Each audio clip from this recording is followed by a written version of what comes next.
In the last video, we did quite a bit of setup and got a few graphics on the screen. So if we switch over to the simulator, then currently we can see we've got our background. We've got happy face down up here in the top left corner, and angry face down here in the bottom right corner.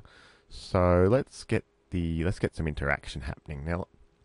Let's start by, we want it so that when we click or press on the screen, touch on the screen as it would actually be on the phone, we want the happy face to actually move there.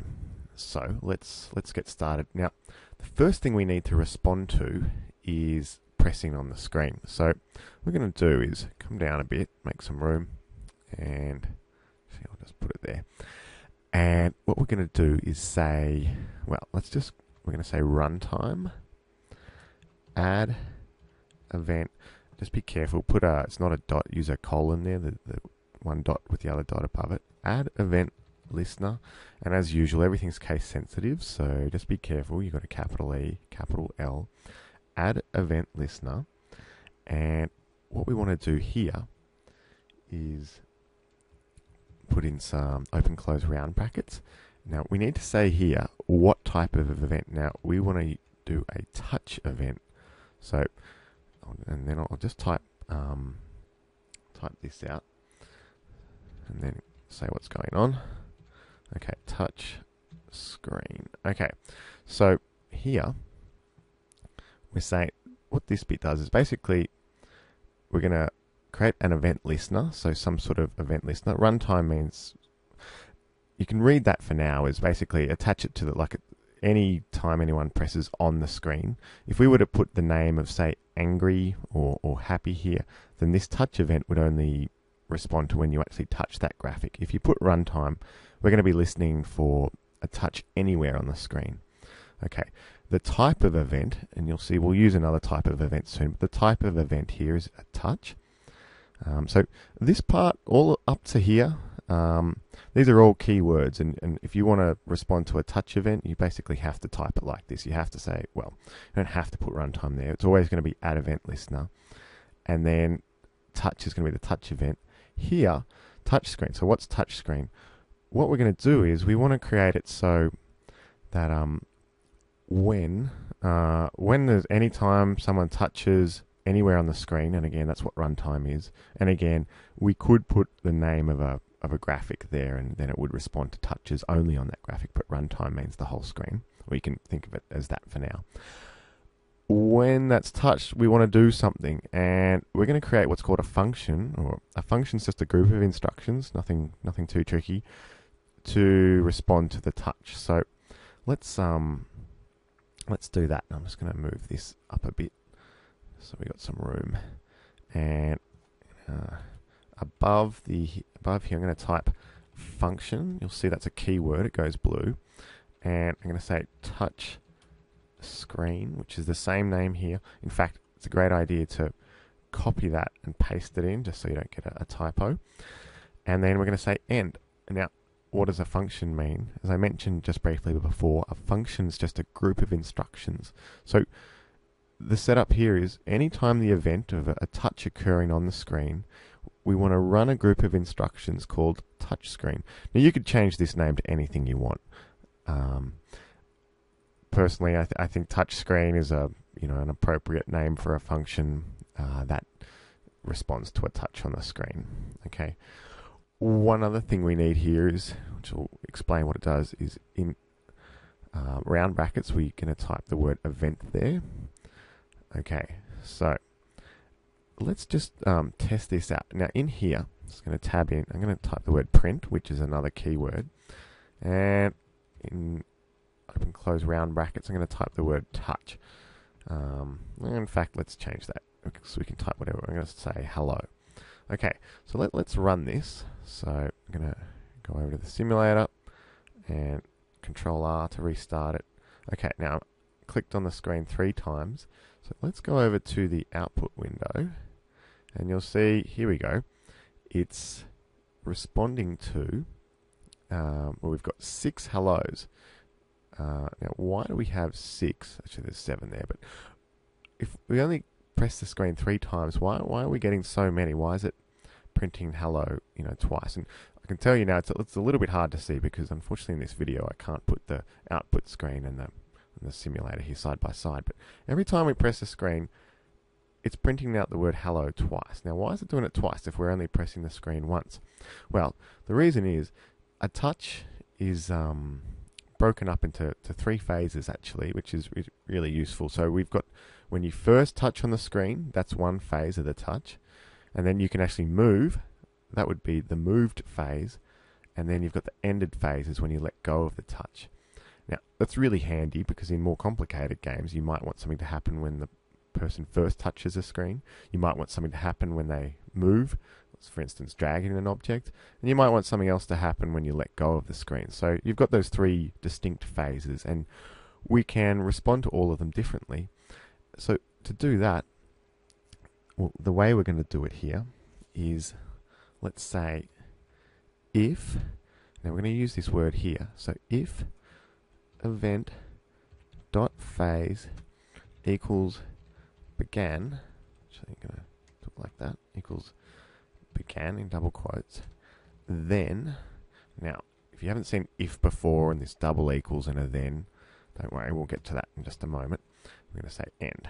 Okay, I'm going to restart this, so go back to the output, Control R, and I'm just going to press once. Now let's go to the output, and okay, we still got it twice, so let's just see why. So we need to check a few things. So let's just go back to our function here and talk about this if statement. So we say it's got this if, which is obviously a keyword, and then we've got event.phase, this double equals. So far we've seen a single equals, but we haven't seen a double equals. Then we've got this word began, then we've got another keyword then, we've got the print instruction, and then an end here. Okay, so let's start with the if statement. Now, anytime you need to make a decision, and this is not just Corona or on the phone, this is any computer anywhere, in any language, the only way the computer makes a decision is by using what's called an if statement. And the way it works, it's a bit like a gate. Okay, so imagine this is the gate, and then this is the instruction inside of it. Now, if we want to run this instruction, then, or if we decide we want to run this instruction, the way we decide is by checking if what's here is true. So we have this thing here called the comparison. And here we're comparing, is the phase of the event equal to, that's what the double equals is. Don't confuse it with the single equals. Single equals is just like in algebra, it's saying make this variable or make this property, let's use this example here, make this variable equal to, or let's assign into this variable this image. So it's an assignment statement. That's the single equals means. Put this in this. A double equals it's not saying put began into the event.phase. It's saying is the phase of the event, is it equal to? That's what the double equals means. Equal to.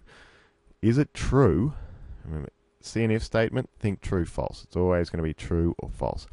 Is the phase of the event equal to the began phase? And if it is true, let's print out hello. If it's not true, then the gate, if you think of this as a gate, stays shut, and we're not going to get to this instruction. Okay, so let's try it again. Go back to the simulator, and okay, I just restarted it. So Control R, press. Let's go to the output. Now we're still getting it twice, so it's responding to the began and the ended phase. Now, why is that? So we go back here, and you know what? This is a simple one. I forgot to, if I come here, I just forgot to save the file. So make sure as you go that you're saving your file. Pretty obvious. Okay, so let's save that. Okay, so I just Control S to save it. Now let's go back to the output. Sorry, not the output, the simulator. Control R, click once, press once, and there we go. Now it's just running that instruction once. So there are two events, but the second one is the one. In fact, if we dragged, there'd be a third, but the began phase, it's only true once, even though there are three phases to the touch. Okay, so hopefully that clarifies a bit about what an if statement does. Okay, now that's great, but it's not moving now, our smiley face. So how do we do that? Well, let's take a look at this. So it's in print. Now, notice we used to have these double quotes because we just wanted to print the word hello.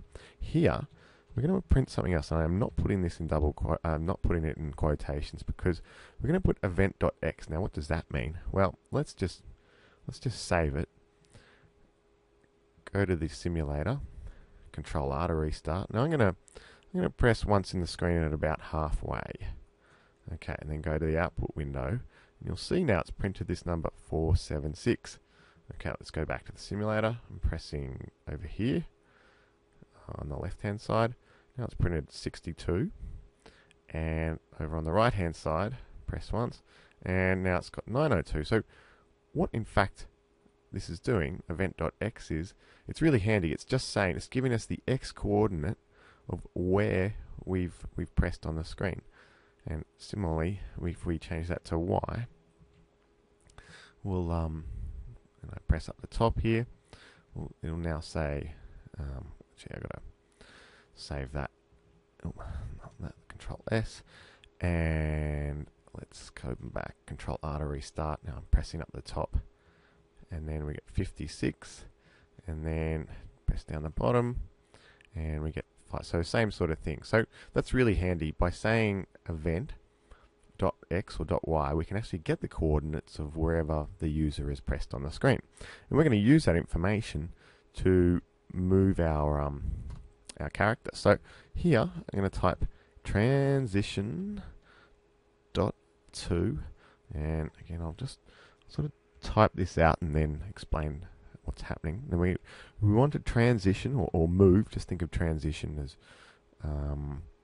transitioning from one place to another. Now that's not, you can actually transition other properties like its transparency and so on, but let's just keep going with this. So I'm going to say 1000, get to what that is, and then I'm going to say x equals event.x, comma, y equals event.y. Now remember, event.x and event.y store the value of wherever the user's pressed on the screen. Let's just save that and come back to the input, Control R to restart, and now it's working. So we're actually moving to wherever we press on the screen. But how's it working? So let's have a look. Transition.to means create a transition. And again, here we're transitioning the x and y values. You can actually transition other things like transparency, but we'll just stick to movement on the x and the y plane for now. Okay, so it's fairly straightforward. We just say we want to create a transition. Who do we want to transition? Well, it's the happy display object. How long should the transition take? 1000 means 1 second, so it's measured in milliseconds. We want to move happy on its to a new x position of event.x. Now remember, read event.x is wherever was pressed on the screen in terms of the x-axis, and same thing with event.y. So move to the y position of whichever. Remember, event.y just stores the value of wherever was pressed on the screen there. Okay, now I'm going to get rid of this print here because we don't need that anymore, and we'll save that. So just going back, we've got here we start, and so we've got our character moving around, and we've had a look at what the if statement does. I think the real takeaway from this video, I mean, there's the transition, but first of all, we have a function that's a group of instructions, and then furthermore, we have an if statement, which is how we make decisions. It's like a gate, and just whenever you see an if, think true or false, and there's always a comparison, and we're going to check, is this true or is this false? If it is true, think of this as the gate opening, and we will run this instruction.